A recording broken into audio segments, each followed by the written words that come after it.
হুট করেই এমন মজাদার চিকেন ফ্রাই খেতে মন চাইলে মাত্র 10 মিনিটেই তৈরি করে নিন এমন মজাদার চিকেন ফ্রাই।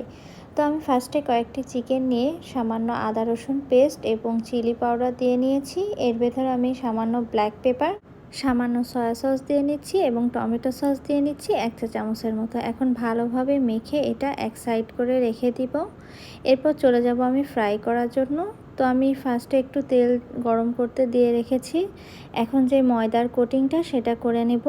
আমি 3 টেবিল চামচের মতো ময়দা দিয়ে নিয়েছি এবং 1.5 টেবিল চামচের মতো কর্নফ্লাওয়ার দিয়ে নিয়েছি। এর ভেতরে সামান্য চিলি পাউডার এবং সামান্য লবণ দিয়ে ভালোভাবে মাখিয়ে নিচ্ছি। একটু পানির প্রয়োজন ছিল, তো আমি পানিটা দিয়ে একটা আঠালো মিক্সচার তৈরি করে নিয়েছি। এখন আমি চিকেনগুলোকে ফ্রাই করে নিব। আমাদের চাইনিজ রেস্টুরেন্টগুলোতে কিন্তু এভাবেই ফ্রাইড রাইসের সাথে চিকেন ফ্রাইগুলো সার্ভ করা হয়। আপনারাও ঝটপট তৈরি করে নিতে পারেন মজাদার চিকেন।